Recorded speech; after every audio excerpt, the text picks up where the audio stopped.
It's a great pleasure to welcome Prime Minister Sharif to the Oval Office. He was reminding me that the last time he visited here was quite some time ago, and we're glad to have him back after a historic election that took place in Pakistan. To see a peaceful transition from one democratically elected government to another was a enormous milestone for Pakistan and a testimony to the Pakistani people's desire for democracy. And so we are very glad to be able to partner with the people of Pakistan and the Pakistani government on a whole range of issues that are of common interest and common concern to us. We had an excellent conversation on a wide range of issues. And at the outset, I emphasized that the United States considers Pakistan to be a very important strategic partner. We believe that if Pakistan is secure and peaceful and prosperous, that's not only good for Pakistan, it's good for the region, and it's good for the world.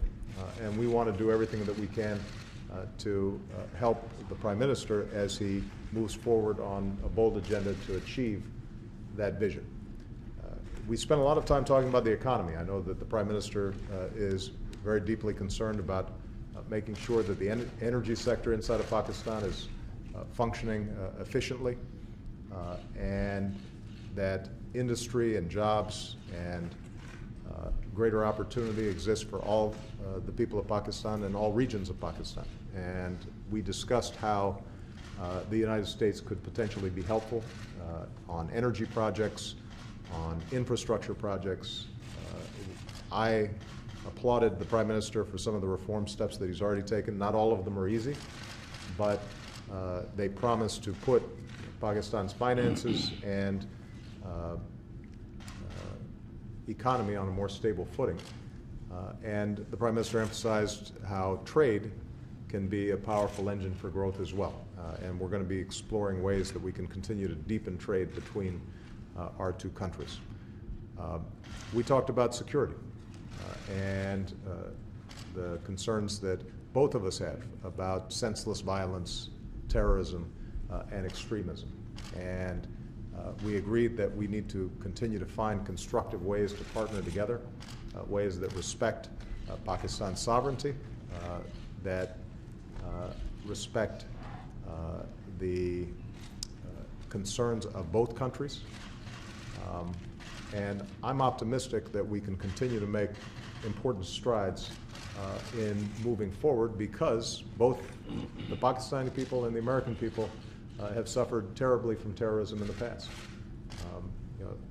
More Pakistani civilians have been killed, obviously, from some of these terrorist attacks than anybody. And so I know that the Prime Minister is very much committed to trying to reduce these incidents of terrorism inside of Pakistan's borders, and the degree to which these activities may be exported to other countries.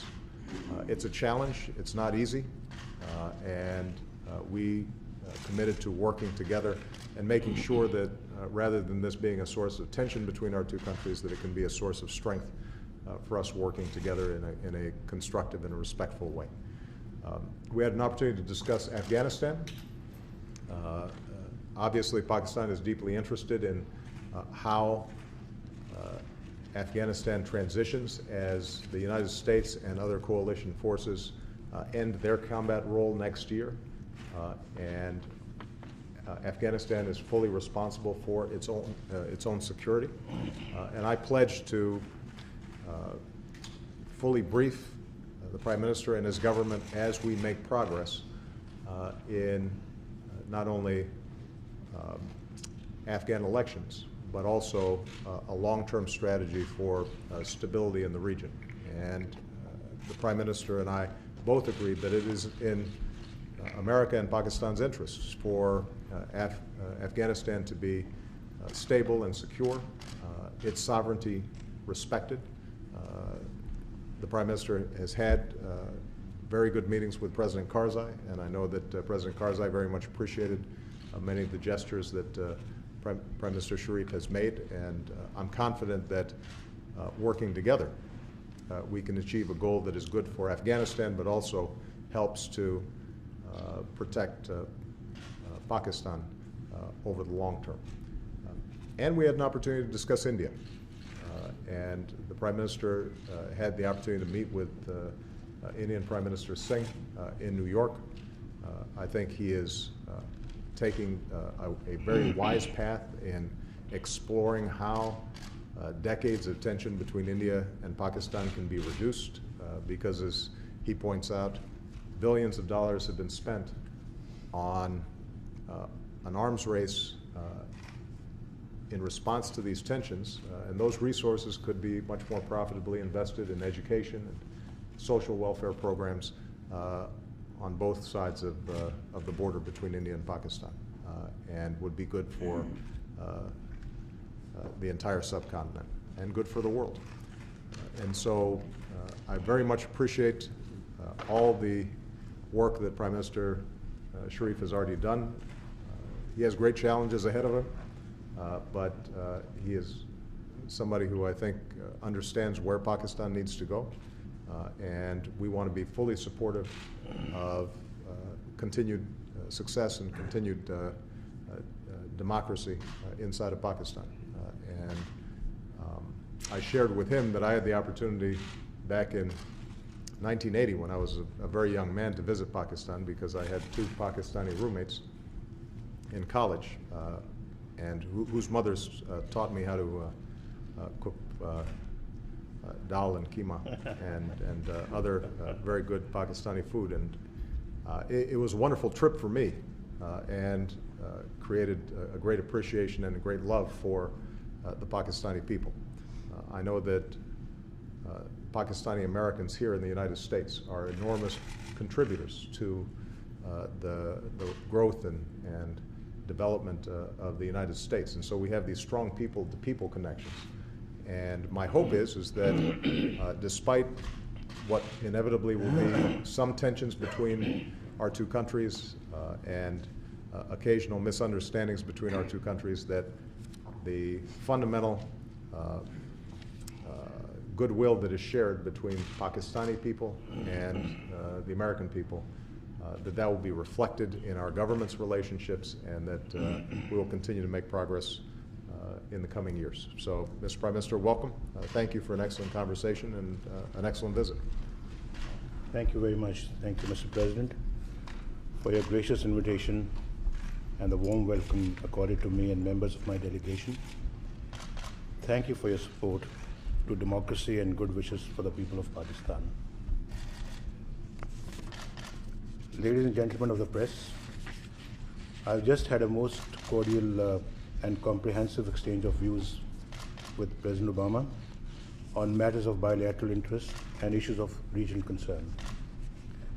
I've conveyed to the President the warm and cordial greetings of the people of Pakistan for the friendly people of the United States of America. Over the past 65 years, our two nations have traveled together as friends and allies in defense of freedom and the pursuit of international peace and security. Besides shared history, our two countries are bound by a common commitment to the cherished values of democracy. In today's meeting with the President, I apprised him of my government's domestic and foreign policy priorities.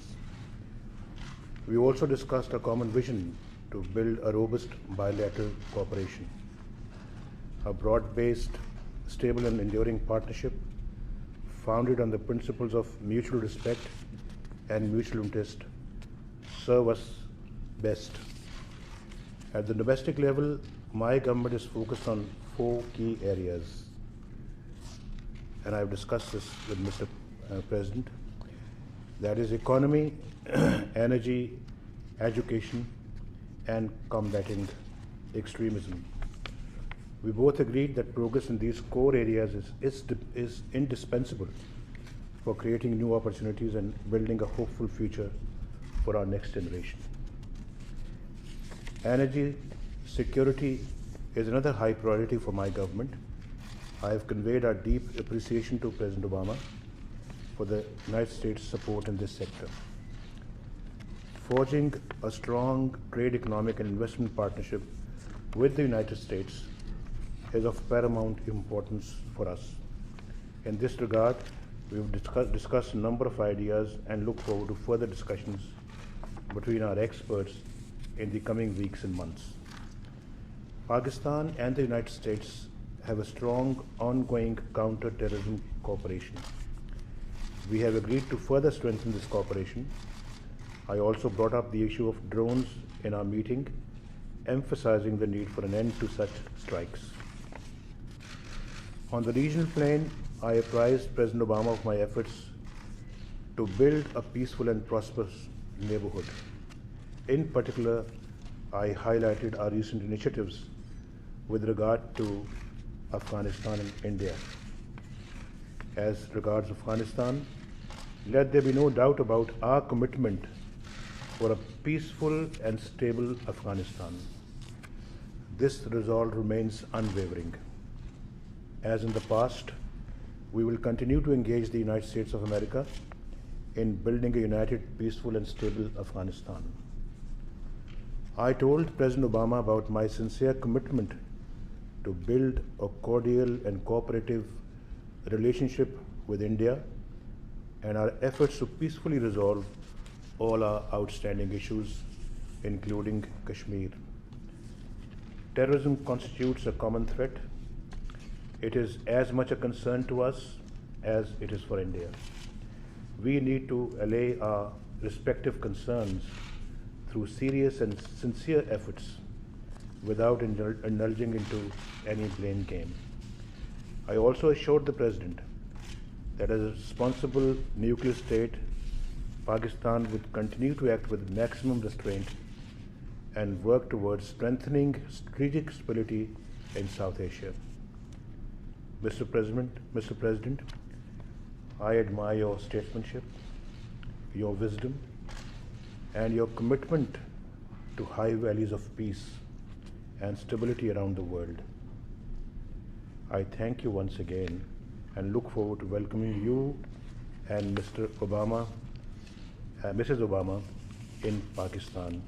And Keema and Dal is waiting for you.